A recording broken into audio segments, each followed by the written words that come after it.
प्यारे बच्चों, देखिए आज हम लोग पढ़ने वाले हैं अभाज्य संख्या के बारे में। किसके बारे में?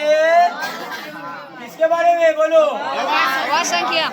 अभाज्य संख्या को इंग्लिश में बोलते हैं प्राइम नंबर। क्या बोलते हैं? Prime number. प्राइम नंबर बोलते हैं। क्या बोलते हैं जी? प्राइम नंबर बोलते हैं। प्यारे बच्चों, आज हम आपको बताएंगे किताबों में भी ये अभाज्य संख्या का डिफिनीशन गलत होता है, रहता है। बहुत सारे टीचर उसी चीज को लिखा देते हैं, ये जबकि गलत है। आज मैं उस गलत डिफिनीशन को पर्दाफाश करने वाला हूँ। प्यारे बच्चों, आपके किताब में लिखा हुआ रहता है जो संख्या एक और स्वयं से विभाजित हो उसे अभाज्य संख्या कहते हैं। लेकिन प्यारे बच्चे, मैं एक बात बता देता हूँ, दुनिया का हर एक संख्या है, हर एक संख्या है जो एक और स्वयं से विभाजित होती है। अगर मैं 8 की बात करूं तो 8 एक से विभाजित होती है और स्वयं से विभाजित होती है, मतलब कि 8 से विभाजित होती है।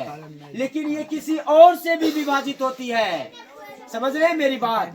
तब जाकर इसको हम कैसे कहेंगे कि ये अभाज्य संख्या है, जबकि अभाज्य संख्या है नहीं। ये अभाज्य संख्या है नहीं।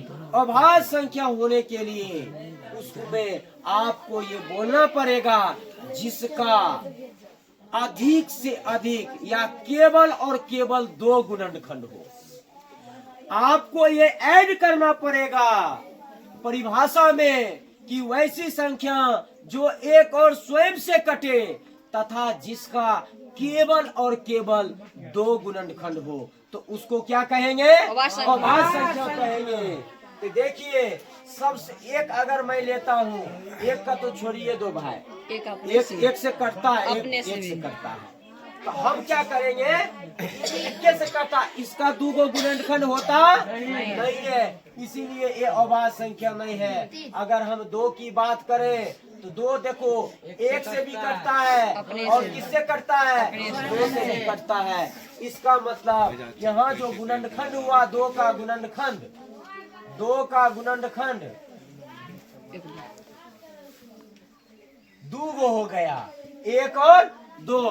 अब देखिए, फिर अगर हम 3 की बात करेंगे, फिर अगर हम 3 की बात करेंगे, 3 भी देखिए 1 से कटता है और 3 से कटता है, मतलब स्वयं से कटा। और देखिए इसका गुणनखंड क्या होगा? 2 होगा। इसका मतलब ये अभाज्य संख्या है। अगर हम 4 लेते हैं, देखिए 4 1 से भी कटेगा, 4 2 से भी कटेगा, 4 से कटेगा, 4 से कटेगा, 3 गो से कट गया, 3 गो से कट गया। इसका मतलब इसका गुणनखंड 3 गो हो गया। जबकि हम जानते हैं अभाज्य के लिए कितने गुणनखंड होना चाहिए। इसका मतलब 4 क्या होगा? अभाज्य संख्या नहीं होगा।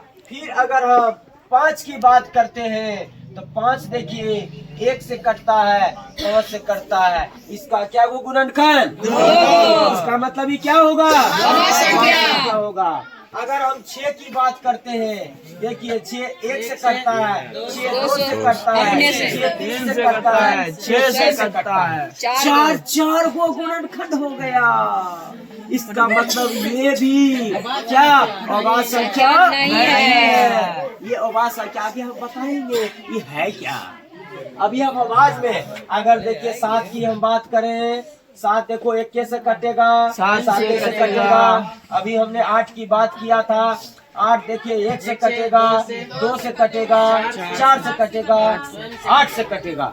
इसका मतलब ये क्या है? अभाज्य संख्या नहीं है। ये भी अभाज्य संख्या नहीं है। तो बोलिए, अब से अगर आपको कोई परिभाषा पूछेगा अभाज्य संख्या का, तो आप लोग क्या बोलिएगा? वैसी संख्या जो एक और स्वयं से विभाजित हो तथा उसका केवल और केवल 2 गुणनखंड हो, तो उसे क्या कहते हैं? अभाज्य संख्या।